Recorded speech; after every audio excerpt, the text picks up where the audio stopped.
Bonjour mes petits loups, j'espère que vous allez bien. Donc ensemble aujourd'hui on cueille les fleurs d'aubépine. L'aubépine, une plante médicinale très intéressante. Dépêchez-vous, c'est le moment, il faut aller cueillir les fleurs pour les mettre à sécher. Allez, c'est parti. Mes petits loups, pour commencer, vous allez vous munir de gants à rosier parce que l'aubépine a des aiguilles très longues et quand elle vous transperce, ça risque de créer une infection. Quand récolter les fleurs d'aubépine? L'idéal, c'est dès le début de la floraison. Dès que ça éclot, les étamines sont d'une couleur un peu rose, ça tire un petit peu sur le violet, tout ça. Alors, les fleurs qu'on va éviter, c'est celles par exemple qui ont subi un orage et qui vont être, voilà, c'est normal, hein, dans cet état-là. Les principes actifs sont autant dans les feuilles que dans la fleur. Et on dit même que dans la feuille, les principes sont plus puissants en été, au mois d'août. Bon, là en l'occurrence, on a la fleur, on ne s'en prive pas, on cueille le tout. Alors ce que je fais en ce moment, de toute façon, si vous voulez l'aubépine en tisane, vous commencez par là aussi, hein, c'est pareil. Nous, ce sera une alcoolature. Parce que la tisane, à un moment donné, c'est bien, mais pour avoir testé l'alcoolature de bourgeon de cassis, ah non, franchement, les alcoolatures, n'hésitez pas. Alcoolature, teinture mère, tout ça. Voilà. Donc, on fera cette vidéo en deux parties. La première, la cueillette, le séchage et les indications thérapeutiques. Et la deuxième partie, ce sera une vidéo sur l'après-séchage et justement la mise en place, la recette pour l'alcoolature. Il me fallait à tout prix que je fasse la vidéo parce que c'est cette semaine qu'il faut y aller.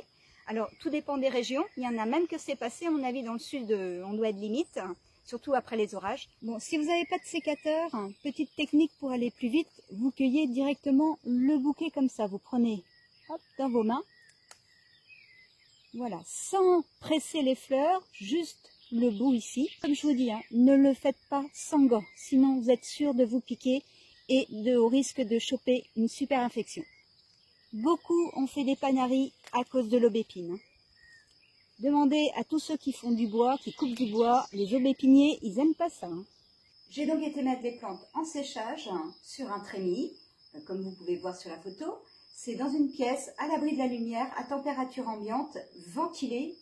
Et j'ai rajouté un déshumidificateur que je fais tourner pendant les premières heures, mais pas très longtemps, surtout en cette période où l'humidité a bien diminué. J'ai choisi de vous parler de l'aubépine, en particulier par rapport au Covid-19. Cette pandémie a créé pas mal de tensions nerveuses chez beaucoup de gens. Je vous lis juste un petit extrait. Il y en a un que je retiens, c'est celui-ci. Plante médicinale mode d'emploi de Olivier Escudé et avec de très belles photos. C'est important, surtout les photos, pour la reconnaissance des plantes. Donc il faut savoir qu'il n'y a aucune toxicité ou contre-indication. N'oubliez pas quand même de consulter un médecin. Hein. Si vraiment vous avez des troubles importants, ne vous fiez pas qu'aux plantes. Vous pouvez peut-être tester, voir si la plante vous fait du bien, mais si ça continue, vraiment, allez voir un docteur. Je vous invite à aller voir sur internet pour avoir plus d'infos ou sur les livres. En adjuvant pour les états dépressifs, favorise le sommeil et soulage les angoisses.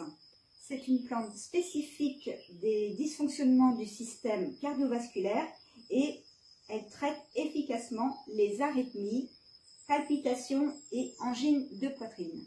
Très efficace pour traiter les hypertensions sévères. Et donc, si vous avez développé ces troubles-là après le Covid, c'est une plante que je vous recommande. Voilà, ça favorisera votre sommeil et vous récupérez beaucoup mieux.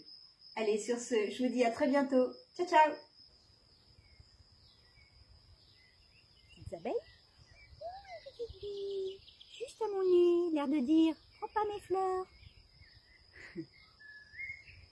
Eh ben non, t'en as plein dans le jardin, alors tu partages. Allez, tu t'en vas.